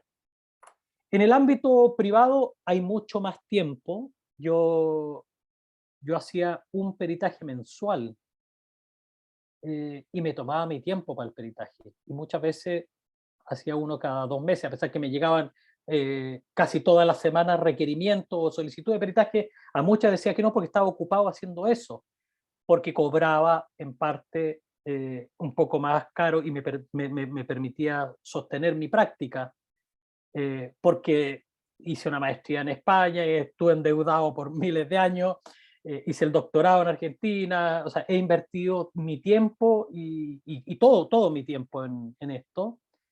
Y yo creo que a los peritos hay que darle ciertas condiciones que faciliten su práctica, ya sea en lo formativo y también en el tiempo que disponen y además en la supervisión que en el ámbito público se ha dado más bien de administrativa que técnica, el acompañamiento por parte del nivel central, de las OCAs, etcétera, que son cuestiones que indudablemente tienen que ir mejorando. Perdón, Xavier, si es que no le he respondido del todo, pero tengo que ir pasando a Vanessa. Y recreamos. Silencia y a paz. Vanessa, por favor, Mancilla. Hola, buenas tardes. Mi pregunta va asociada de la metodología del psicólogo. Cuando un NNA mantiene lagunas mentales, ¿cuál sería el procedimiento del psicólogo en estos casos específicamente? Como que eso fue lo que me surgió la duda dentro de todo lo que pudo hablar, obviamente. Si le entiendo, son lagunas mentales respecto de los hechos constitutivos de delito, los que se están investigando, no respecto de otros hechos. Lo primero que hay que tener presente... No, claro, del delito. Sí, es lo relevante, ¿no? Lo primero que hay que tener presente es que por la Convención de los Derechos del Niño y por toda la lógica que se asume derivada de ella, en términos del interés superior, de la autonomía progresiva, etcétera, un perito nunca debiera forzar a un niño, niña, adolescente, ni a un adulto tampoco, pero sobre todo con ellos, a ir a esos lugares que él ha reservado dentro de su archivo de memoria y que no quiere visitar.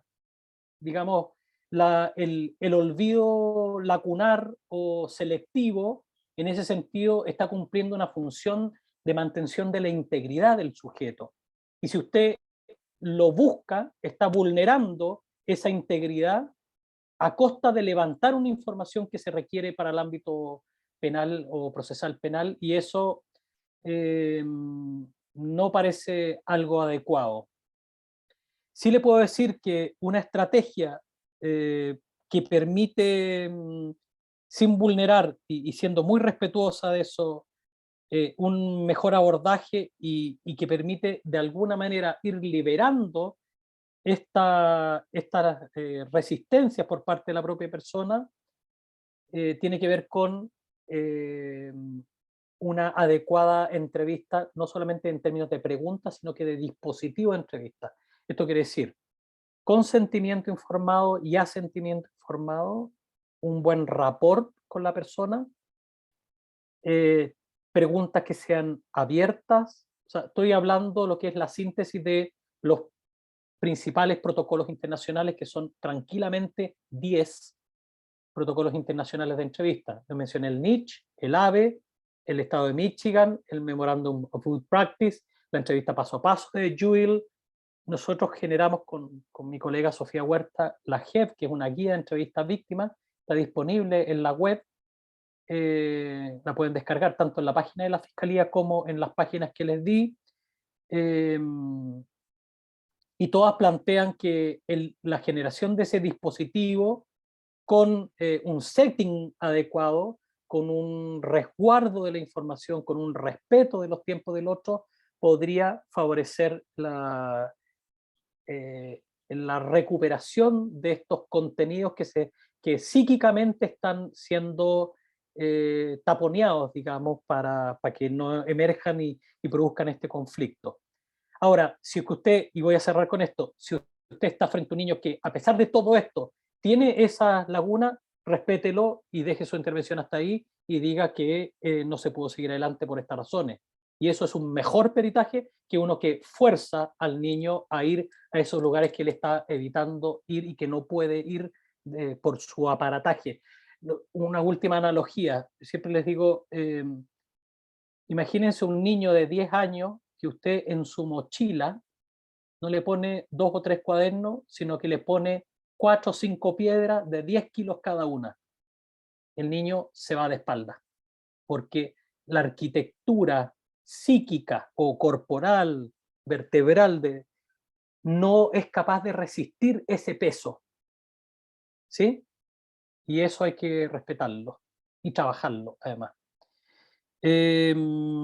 Alonso. Buenas noches, ¿se escucha? Buenas noches, perfecto, Alonso. Ok, tengo una duda que es cortita. Usted mencionó anteriormente que no hay ningún como tipo de trastorno que tengan dentro del perfil esto de los depredadores, así, los que atacan a las víctimas. Pero quería saber más como de parte de su experiencia, si es que tiene alguna forma usted de identificar como a los depredadores, así como algún tipo de perfil como más suyo que tenga usted, si es que le facilite como el trabajo de identificar. Sí, gracias, Alonso. Mire, no es que lo diga yo, lo dicen todos los estudios a nivel internacional. No hay un cuadro dentro de la psicopatología, salvo la pederastia, que podría incluso ser solo mental. No hay ninguno que te lleve directamente y de forma inequívoca a, a confirmar lo que el mundo judicial y de ficción también quiere, que es como, reconozco aquí a este sujeto por entrevistarlo, yo sé que él cometió el delito. Eso no existe. Lo que sí uno observa en los sujetos que han sido condenados por delito, no solamente acusados, sino que condenados, que es más importante, porque los que han sido acusados no necesariamente, y en eso hay que tener cuidado, van a llegar a ser condenados, y eventualmente ellos no cometieron los delitos. De quien nos consta, por decisión judicial y habiendo visto todos los antecedentes, un debido proceso, la contratación, habiendo quemado todas las alternativas que tenía de recursividad respecto a la decisión, lo que observamos en general es que son más cuadros limítrofes en la teoría kemberiana de una organización neurótica, limítrofe psicótica, son mayoritariamente limítrofes, y en términos de los 11 trastornos de personalidad, están dentro de la línea también limítrofe, antisocial o antisocial psicopática, ¿cierto? Que no está en la psicopatía, pero es muy próximo al antisocial, y la narcisista. Y algunos no tienen los criterios, pero cumplen con esta trilogía de falto de empatía, dificultad en la integración de la identidad y en particular de la identidad sexual dentro de su propia integración, ¿no? Uno de los 3 elementos de la teoría kemberiana es la integración de la identidad, y dentro de ella hay subcapítulos, y el de la sexualidad no está logrado en ello. Por lo demás, sujetos a veces encantadores, con profesiones. Yo he evaluado acusados por delitos y condenados: PDI, carabineros, abogados, psicólogos, jueces, em, yo no me ha tocado directos fiscales, pero personas con maestría, personas sin ningún tipo de estudio. O sea, la pluralidad es tan amplia porque, y con esto voy a cerrar, Alonso, no hay que olvidar que es una conducta el delito, y es una pura conducta que puede ser un evento único. Distinto es el serial de toda la vida al sujeto que en algún momento de su vida, bajo unas determinadas condiciones, bajo una situación de estrés extremo y multideterminado, puede llegar a cometer esa situación. Lo que sí observamos en las investigaciones y que resultó llamativo desde el punto de vista psicopatológico era la ausencia de elementos depresivos, tanto a nivel estructural como clínico, como sintomatológico. ¿Ah? Y eso depresivo evidentemente da cuenta de el ponerse en el lugar del otro, la empatía, la consideración, etc. Eso uno no lo observa en los sujetos que han sido acusados y condenados de delito. Voy a dejarlo hasta ahí porque es un capítulo largo, tenemos varias investigaciones publicadas sobre eso. Muchas Muchas gracias gracias.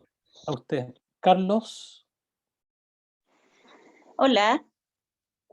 Mire, Hola. una pregunta. Ah, Carlos. Sí, mire, habla Ivonne, yo soy trabajadora social y quería hacerle una pregunta con respecto a un caso de un hermano, medio hermano, perdón, que tenía más de 14 y abusaba sexualmente de su hermana que tenía menos de 14 con una diferencia de 6 años aproximadamente. Bueno, ellos terminaron después con los años teniendo una relación. La pregunta concreta que quiero hacer, ¿qué sucede si se hace esa denuncia, pero qué sucede con los padres de estas dos personas? Y porque ellos tenían conocimiento de lo sucedido, ¿ya? Eso por un lado. Y por otro lado, quisiera saber qué tipo de delito hay acá, y si es que existe delito considerando que ambos eran menores de edad.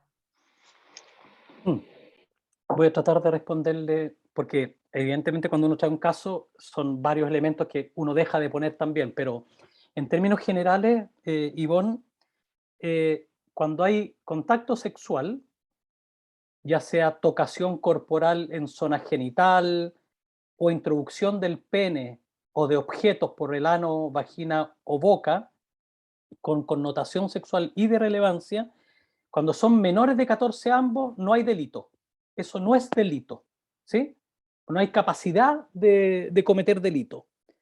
Cuando uno, por ejemplo, un chico tiene 16 y accede carnalmente, le mete el pene por el ano, vagina o boca, hay un acceso carnal, a una niña de 12, eso por ley es delito, porque cualquier introducción del pene en estas cavidades a una persona menor de 14 es delito, ¿sí? Incluso siendo pareja, pero ahí tenemos la tranquilidad que hay una exención de responsabilidad criminal en el artículo 4 de la Ley de Responsabilidad Penal Adolescente, que es del año 2007, y la ley es la 20.084, que establece que tiene que haber que cuando es una relación consentida, que son como pareja, tiene que haber hasta 2 años para algunos delitos y 3 años para otro delito de diferencia, pero si hay más de 3 años ya sí o sí es delito y no lo eximen de la responsabilidad. Ahora, usted decía, ¿qué pasa con los padres? No en estos casos, sino que en otro caso, por ejemplo, que su hija esté siendo víctima de violación por parte de otra persona y los padres no hacen nada, eso podría tener consecuencias para los padres. Ya sea que incurran en lo que establece el artículo 14 del Código Penal en calidad de encubridores, si es que ejecutan acciones con posterioridad para evitar la sanción o el castigo al agresor, de cómplices si durante los hechos facilitan los medios o permiten, y de autores si es que ayudan, ¿sí? No hay que olvidar además que los padres tienen una exigencia reforzada, digamos, en tanto son los guardianes, tutores y legales y protectores de los niños. Pero él le respondió con eso. Mire, son las 35, yo creo que a esta altura ya Florencia me podría haber dicho que no más preguntas y que van a sortear porque tienen básicamente un compromiso con ustedes. Siguen estando las 300 personas, lo cual es muy positivo, digamos, y yo creo que no nos va a dar el tiempo para los que quedan. Daniela, Paz y Sebastián, si lo hacemos rápido, porque Alexandra ya estuvo al principio, podemos dar lugar a estas últimas 3 intervenciones. Daniela, por favor. Hola, muy buenas noches, muchas gracias. Muy someramente, me surge una duda respecto a lo que usted señaló de que generalmente las víctimas NNA se demora mucho en denunciar o develar estos hechos de abuso sexual o violación en su caso. Por eso, en primer lugar, preguntarle de qué forma podemos abordar, mitigar en materia de prueba, que es por la razón por la cual se caen muchos casos en sede penal al momento de investigar estos delitos, de qué forma podemos colaborar con todo el equipo que se encuentra a la mano para poder identificar y efectivamente probar el determinado delito sexual. Y en segundo lugar, también respecto en aquellos casos de que las víctimas recurren, por ejemplo, que ha pasado innumerables casos a lo largo del país en el suicidio. ¿Cómo podemos ahí poder, si bien la víctima fallecida, perseguir y poder llegar a la responsabilidad penal por parte del autor o hechor del delito? Algún mecanismo también de poder probar este nexo causal, esta relación entre el hecho con la víctima, no obstante de que ya no esté presencialmente en un juicio para poder declarar o exponer su situación respecto al delito sexual. Vale, muchas gracias, Daniela. ¿De qué forma colaborar cuando hay una dilación en el tiempo? Es difícil. Con una evaluación de daño, uno puede indagar y con ese, como usted bien dice, estableciendo un nexo causal entre el daño observado y el agente que lo provoca, que en ese caso sería el delito que se está investigando, constituye un antecedente importante que el juez, el juzgador va a tener a la vista. Cuando ha pasado mucho tiempo, si es que hay accesos carnales, ya no hay posibilidad de establecer, por ejemplo, rescatar la presencia de fluido, los desgarros podrían eventualmente haber desaparecido o se puede arguir de la contraparte que están ocasionados por otro tipo de contacto. Yo creo que con una buena evaluación de la víctima, sin duda que vamos a colaborar con el sistema para poder acreditar. Y eso implica una buena formación por parte del profesional y en las temáticas específicas, credibilidad, daño u otro, psicopatología, y en el tema de entrevista, que cada día me parece más crucial. Y el segundo, cuando la víctima está muerta, bueno, no hay mucho más que hacer. El sistema contempla de todas maneras, desde hace muchos años, la declaración anticipada en los casos en que se presuma que puede haber una conducta autolesiva de esa magnitud para quitarse la vida, ¿cierto? En el artículo 190 y uno creo que era del procesal penal, la declaración anticipada, y después se generó, años después, como el 2008 por ahí, no recuerdo la fecha, el 191 bis, la declaración anticipada de menores de edad.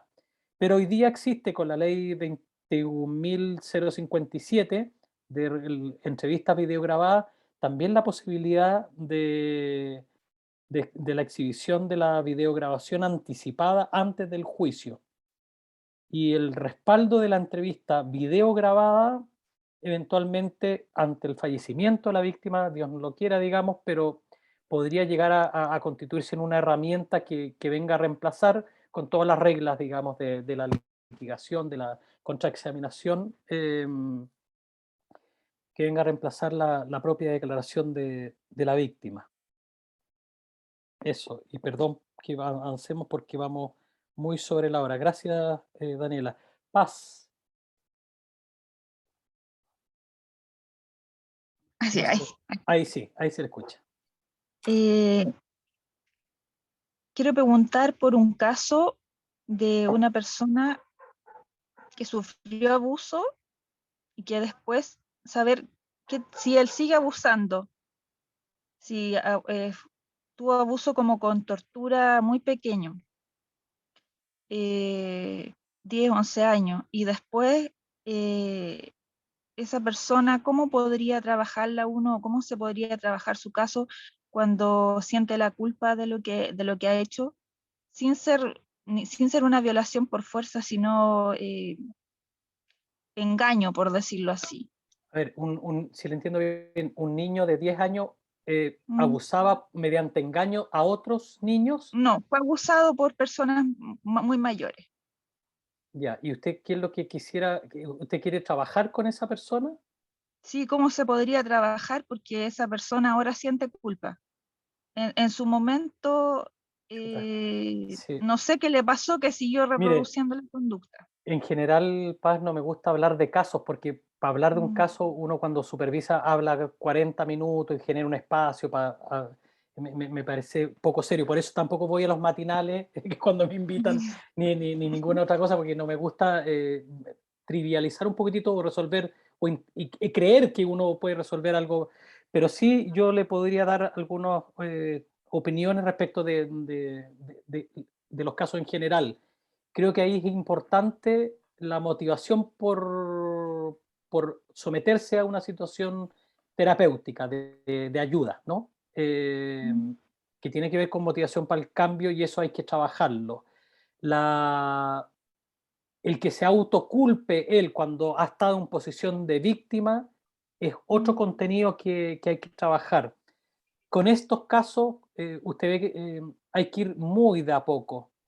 Las víctimas de explotación sexual comercial, los niños, niñas, demoran en sus procesos terapéuticos 2, 3, 4 años. ¿Ah? No hay que apurarlos. Los que son víctimas de delitos graves también. Si va a estar un año hablando cosas, permítale, pero también tiene que ir tratando en algún momento de ir cerrando y acercándose, como en estos círculos concéntricos, un poquitito más al asunto, porque hablar de esto, aunque resulte muy doloroso, de alguna manera es liberador. O sea, el sujeto va a hablar cuando él pueda hablar, cuando su psiquismo le permita que esos contenidos vayan emergiendo. O sea, cuando emergen sin la presión de uno, es porque ya todo el sistema psíquico de él se ha ido acomodando para permitir la emergencia de ese contenido. Y usted tiene que darle un espacio a eso. El profesional también se tiene que trabajar a sí mismo, ¿eh? Tiene que trabajar su identificación con el otro, tiene que trabajar los sesgos, los prejuicios. Yo veo muchas entrevistas en las cuales las víctimas empiezan a hablar de los temas y el entrevistador le cambia el tema, ¿sí? Entonces, hay mucho ahí que se puede hacer, pero en lo que usted describe da cuenta de la voluntad de esta persona. La autoculpabilización es algo que hay que trabajar. Da cuenta de un sujeto, aunque es paradojal lo que lo voy a decir, relativamente sano, ¿cierto? Y es probable que después en este péndulo pase a culpabilizar del todo al otro. Y ahí se va a radicalizar, le va a dar un poco de rabia y va a empezar a vivir él sentimientos que no es capaz de tolerar, por eso se autoculpabiliza, como una forma de ponerle freno y raya a esos sentimientos de hostilidad, y eso también hay que ir acompañando. Ojalá en algunos momentos, y no descartemos nunca, la posibilidad de una interconsulta con un psiquiatra para ir haciendo un apoyo medicamentoso, ¿cierto? Ver el apoyo familiar también, bueno, en fin, es un tema largo, Paz. Le agradezco mucho su intervención. Y por último, Muchas gracias. a usted, Sebastián, para ir cerrando ya. Hola, buenas noches, profe. Profe, Buenas mire, noches. tengo una duda. Bueno, por lo que estoy estudiando un poco con el tema de las personas, ya aprendí, y por experiencia también un poco propia, que el abuso sexual se da en los casos que están más vulnerables, ¿cierto? Es que son varios factores en donde se dan los abusos sexuales. Aprendió también que en casos de familias muy ricas que también se dan en el caso de abuso sexual.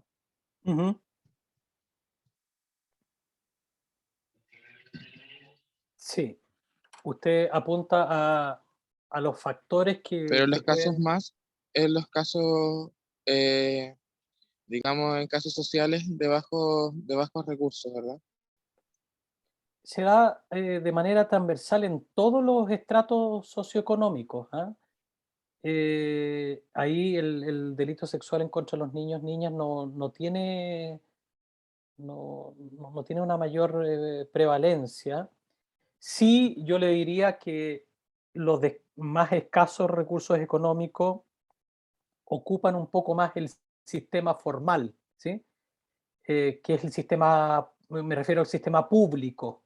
Y al ocupar el sistema público para una atención de un niño, el sistema público tiende a denunciar y a hacer una tramitación judicial, pero los casos que suceden en familias que tienen más recursos económicos, en general, los facultativos, profesionales que intervienen y que conocen el caso, tratan de dejarlo un poquitito más ahí. Le voy a poner un ejemplo. Si a un niño pobre lo pillan en un supermercado robándose, no sé, pues una bebida o una botella de pisco, van a llamar a carabineros. Si eso sucede en un supermercado de una zona más acomodada, digamos, o acomodada derechamente, económicamente, probablemente llamen a los padres y la cosa quede ahí, ¿no? Pasa lo mismo a nivel de los delitos sexuales. Se lo tapa mucho, se lo intenta resolver, se levantan otras vías de acuerdo y de resolución, y si no, pasa lo que uno ve de repente, que son dos familias con muchos recursos que tiran toda la caballería legal, digamos, de estudios de abogados que les ponen a uno, dos o tres abogados que se dedican al caso, casi exclusivamente, para sacarlo Claro, adelante. esta circunstancia de los supermercados. Perdón, Sebastián.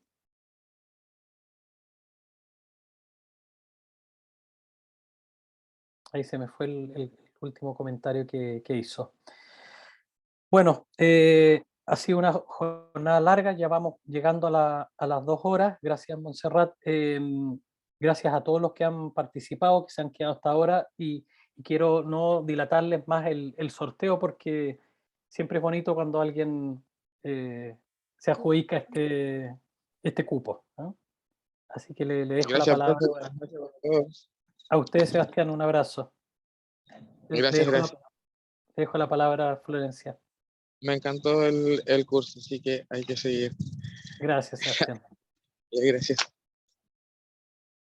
Bueno, muchas gracias a todos por la participación. Muchas gracias, Francisco, por el excelente seminario que has entregado el día de hoy. Espero que hayan quedado todos muy motivados para el diplomado que viene próximamente. Así que vamos a hacer el sorteo ahora, a ver quién va a ser el flamante ganador. Voy a compartir mi pantalla. Esperen, esperen. Tengo que compartirles el link de la certificación. Perdón.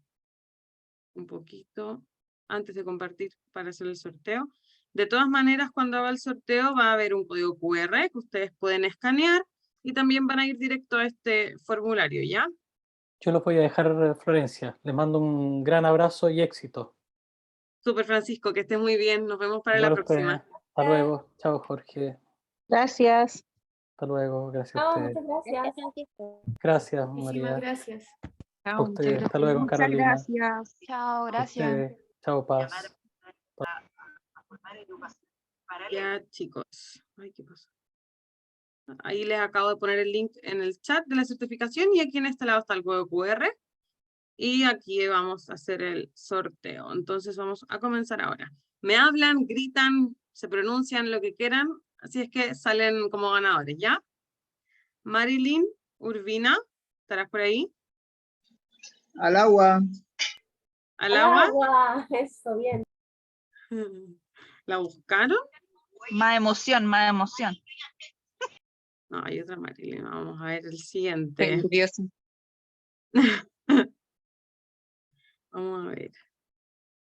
Noelia Monroy, Al agua también. ¿al agua? Se fue. Sigue todavía. Mira, mi nombre es Viviana Urbina, Qué no Marilyn. emocionante. Esto está muy Pucha. emocionante. Raíl Flores, no sé si se dice así, si está ahí, perdón, pero No, no está. Aló, no está. disculpa, mi nombre es Viviana. ¿Ya? Viviana, ¿qué pasó? Viviana Urbina. Ah, no, es que salió Marilyn Urbina, disculpa. Ah, ya no es la misma. No, no es la misma. Oh, Cristel Barraza. Al agua. No está tampoco, al agua. Increíble. Fueron todas ellas. Yo, por favor. Alma yo- Rojas. Alma. ¿Estará Tampoco. Alma por ahí? Al Ya, agua, ¿en al serio? agua. Al Al agua. agua. Oh, es mi turno, es mi turno. Tal vez la lista no está bien porque salía como un total de 1900 todos los que se participantes. inscribieron, pero no los que Sí, son todos asistieron. los que se inscribieron. Ah, ya, pensé que solo los que Fancy estaban Miller aquí. tampoco está. No, porque Sí, se no, mire, Claro, generalmente se todos los que inscriben participan muchas en el personas curso. y se conectan muchas menos de las que Sí, se porque inscriben. aparecen como 300 ahí que están participando. Carolina Morales, no, no está. Oh. Al agua, al agua, al agua. No. Al agua. Al agua, al agua, al agua, al agua, al agua. Sí, vamos a tener que tener Estamos paciencia porque son conectados, demasiado no inscritos. Claudia Lepín. No, mira, hay una cantidad de Claudias, pero no está ella. Al agua. Chao, chao. Pues, Al agua, yo quiero, yo quiero. Yo también quiero. crucen los dedos, chiquillos. Yo. Verónica Núñez. Ay, no. Me estás leseando. Hay una Verónica Torres. Chuta, que está lento Pero esto. ¿cómo? Pero ¿cómo, cierto? Lo que pasa es que se Karen inscriben y no Paredes. asisten. Al agua. Agua. Karen. Ay, tengo, Al agua, al tengo agua, las al manos mojadas de nervios. Al agua, al agua. Ah, no va a dar algo. Romina Portilla. Al agua. Romina. al agua. Tampoco. Señorita, Karen Dígame. Paredes, mi hija, ella tiene que estar. Es que está con problemas de conexión. ¿Y dónde está? Pucha. ¿Qué hable? Ya nos dijo, ya fue No, la... no, sigamos. Pueden antes Ya, la vieja. No, pero es que yo soy la mamá, pues igual la represento, yo también estoy en el curso. No, no es lo mismo. No, no está conectada ella. Es para las personas que se quedaron hasta el final. No mames. Josefa Oñate. Josefa. ¿La Josefa que está conectada eres tú, Josefa Oñate, o es otra Josefa? Si puede abrir tu micrófono. Al agua. Soy otra Josefa, pero si quiere me lo da. No, pues tiene que estar aquí conectado. Josefa Oñate tampoco. Oye, los irresponsables salen ganadores. Gisela Torres. Gisela. ¿Por qué puras mujeres? Pucha. Mira, esto es aleatorio. La verdad es que en la página web, si yo pudiese elegir el que gana, sería harto más fácil. Camila Vázquez Monsalve. Camila. Yo estoy. Camila. Oh, salió. Pero llegamos. Genial.